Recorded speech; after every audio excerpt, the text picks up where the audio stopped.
Assalamualaikum warahmatullahi wabarakatuh. Perkenalkan, nama saya Debbie Hilma Selamalia Putri dari kelas 2 PGSD A3 Unisnu Jepara.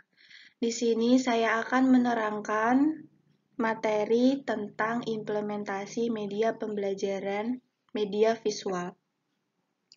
Tugas video ini dibuat untuk memenuhi tugas individu media pembelajaran SD. Dosen pengampu Erna Zumrotun, MPD.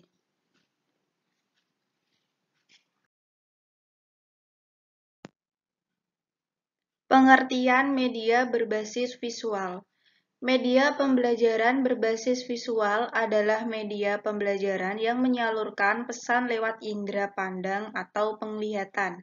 Secara umum, media pembelajaran berbasis visual dikelompokkan menjadi dua macam, yaitu media grafis dan media cetak.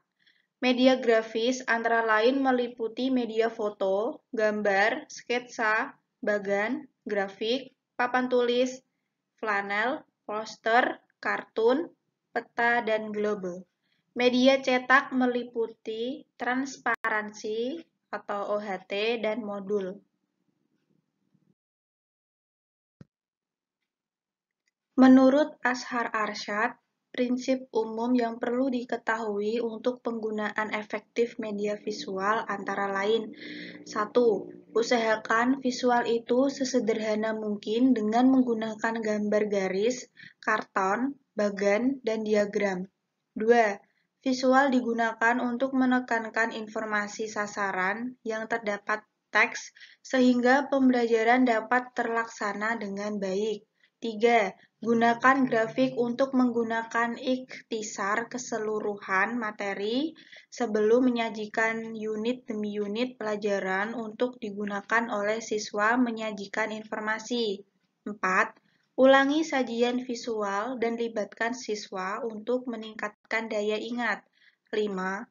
Gunakan gambar untuk melukiskan perbedaan konsep-konsep.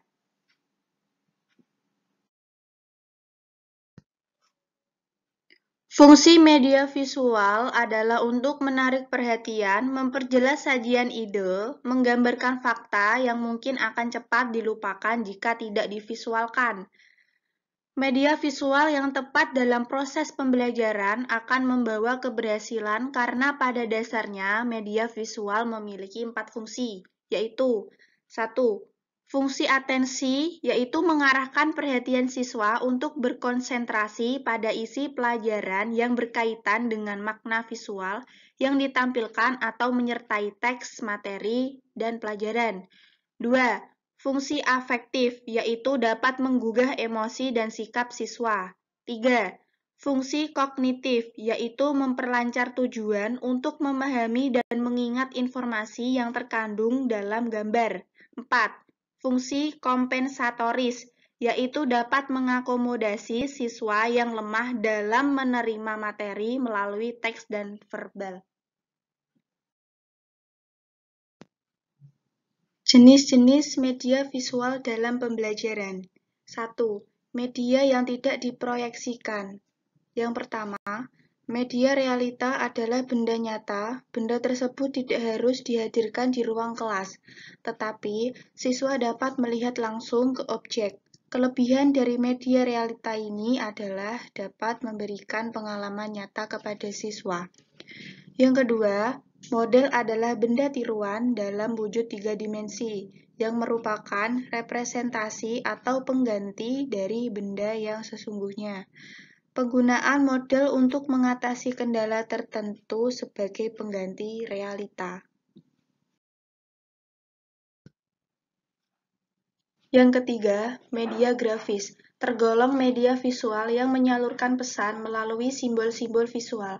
Fungsi dari media grafis adalah menarik perhatian, memperjelas sajian pelajaran, dan mengilustrasikan suatu fakta atau konsep yang mudah terlupakan jika hanya dilakukan melalui penjelasan verbal. 2. Media proyeksi. Yang pertama, transparansi OHP merupakan alat bantu mengajar tatap muka sejati. Sebab tata letak ruang kelas tetap seperti biasa. Guru dapat bertatap muka dengan siswa tanpa harus membelakangi siswa. Yang kedua, film bingkai atau SLAT adalah film transparan yang umumnya berukuran 35 mm dan diberi bingkai 2 kali 2 inci. Dalam satu paket berisi beberapa film bingkai yang terpisah satu sama lain.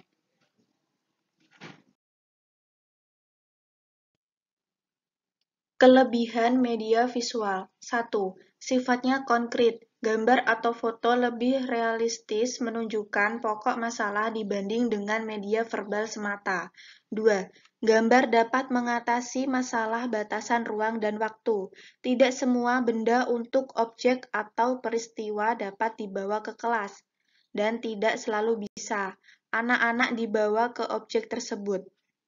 Untuk itu, gambar atau foto dapat mengatasinya.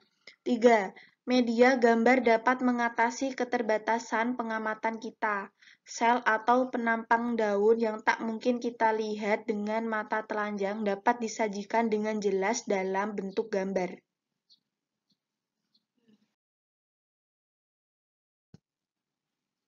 4. Dapat memperjelas suatu masalah dalam bidang apa saja dan untuk tingkat usia berapa saja, sehingga dapat mencegah atau membetulkan kesalahpahaman. 5. Harganya murah. 6. Mudah didapat atau dibuat. 7. Digunakan tanpa memerlukan peralatan khusus.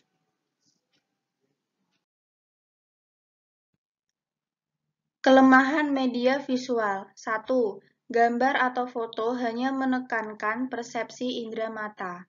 2. Gambar atau foto benda yang terlalu kompleks kurang efektif untuk kegiatan pembelajaran. 3. Ukuran sangat terbatas untuk kelompok besar. 4. Ukuran gambar seringkali kurang tepat untuk pengajaran dalam kelompok besar. 5. Memerlukan ketersediaan sumber keterampilan dan kejelian guru untuk dapat memanfaatkannya.